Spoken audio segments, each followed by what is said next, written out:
What's up, guys? Welcome back to another day of working on the Legacy. So I have about 3 days I'm giving myself to pretty much disassemble the entire front end of the car. So let's get started.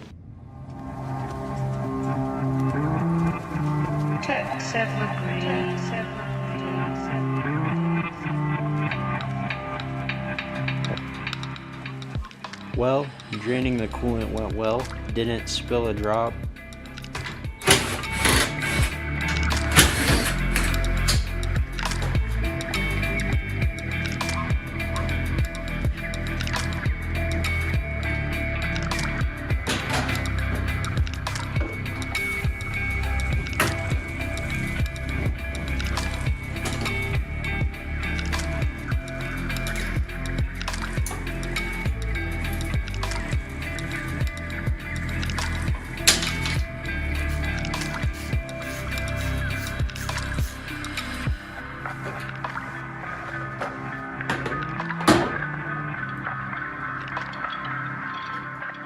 I'm gonna be real with y'all, I have no idea what this thing is.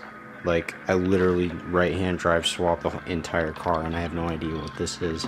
I just kept it on. Some kind of vacuum thing. I wonder if I can just get rid of it. Alright, so we're at the part of the process which is the biggest pain in the ass, which is taking off these fuel lines. The clamps come off easy, the lines do not. So the best way to get these off is to take a pair of pliers and put a microfiber towel in them. That way you're not tearing up the fuel hose. And start wiggling them backward. Here is our starter.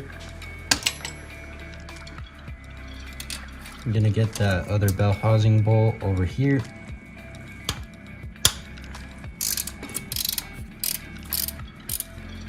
This is a turkey baster. Happy Thanksgiving. I'm gonna use this to take out as much power steering fluid as I can because I'm just gonna disconnect that line.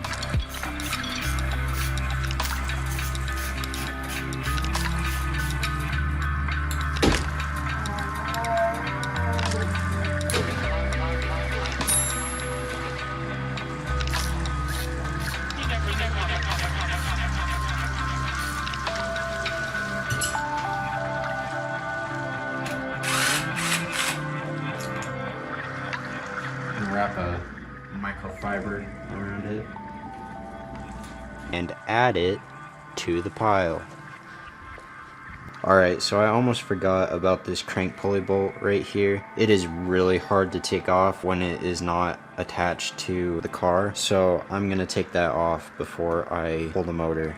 Alright, so we're just gonna put her on the ground, go 5th gear, breaker bar.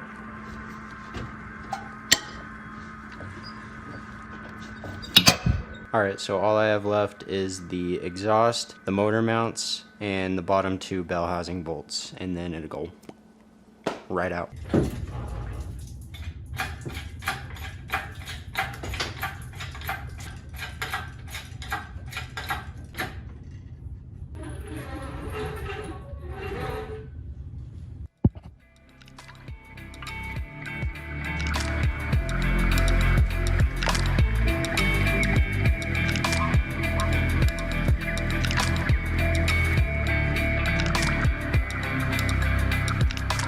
So we're making some progress.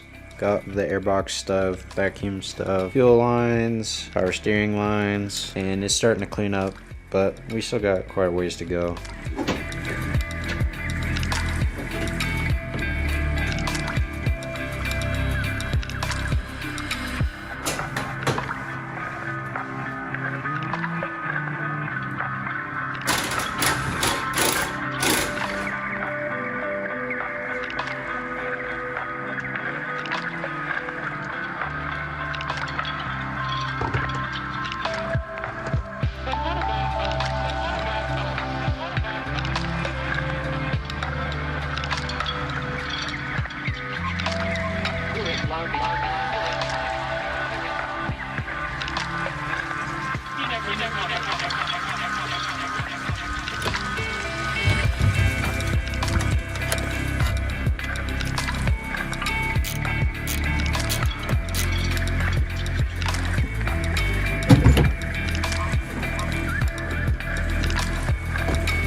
We got another package in today from Grim Speed, so let's open it up.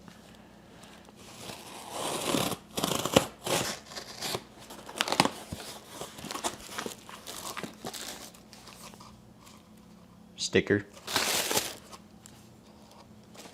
Here it is, the turbo up pipe for the Legacy.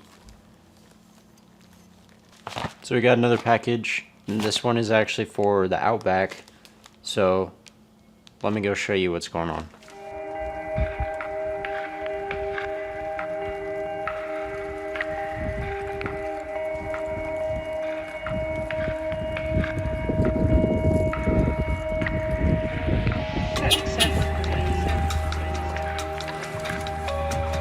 So lately it's been running really rough at idle. The whole car basically just shakes and it sounds really rough, misfiring like crazy. And it's got cylinder 2 and 4 misfire codes, and the check engine light is flashing at me. And my suspicion is it's the injectors. It wouldn't surprise me because we have 214,000 miles. I've never replaced them. Anyway, let's replace the injectors.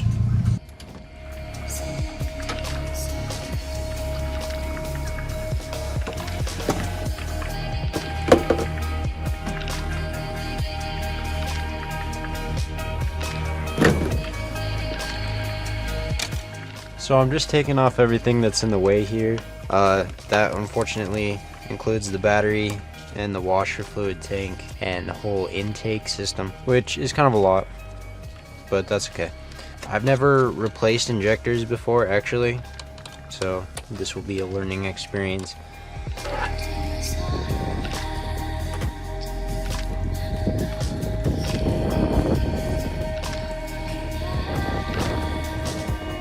So I've got everything disassembled around the injectors. They're right here. Well, here's our first injector. The seal on the bottom is pretty tore up. See what they look like next to the new one. Alright, there's our new fuel injectors. They look very clean.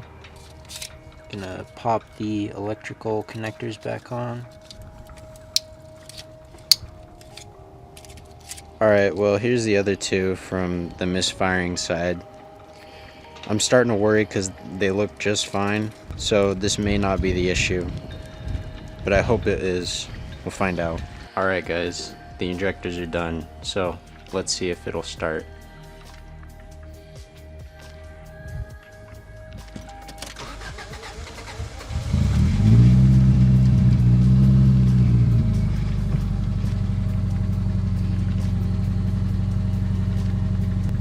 I don't hear any misfires, so I'd call that a success.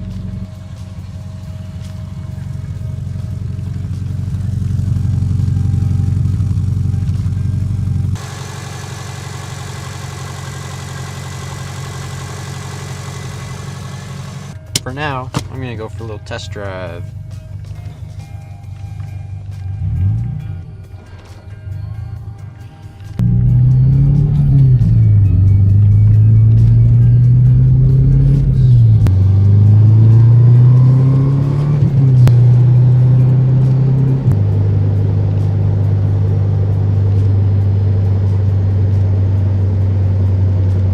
So I just got back. I drove about 9 miles. Car runs great, drives great. It idles a lot better than it did. Before I got home, the check engine light came up again. So I'm gonna pull out the code reader and hopefully it'll just be the O2 sensor and not the misfires.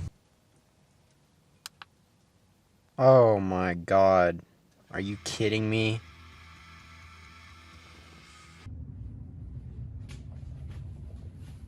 So I left off taking the dash out of the Legacy. So what I need to do next is take out this dash bar, which is really rusty, and then I'm going to take out the heater core.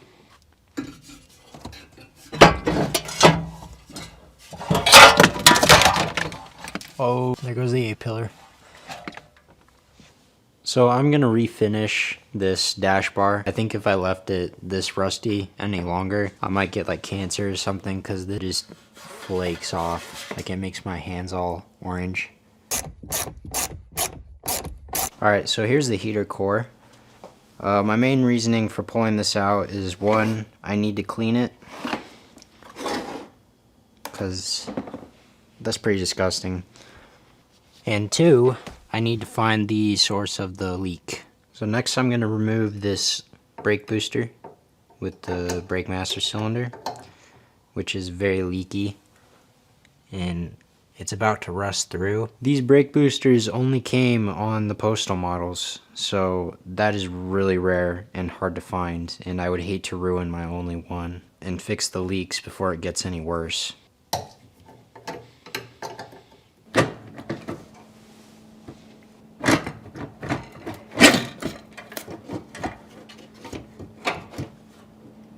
Brake booster. So I think the last thing I'm going to do for now is take the old exhaust off.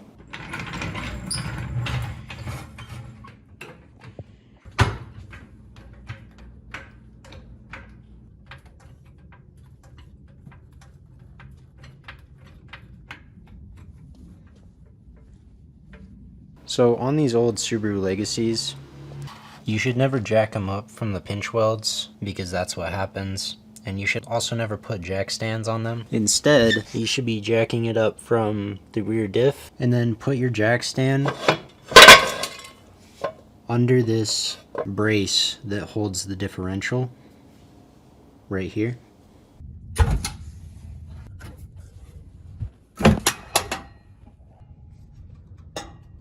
I should have known this would happen. Car's too low to get the exhaust out.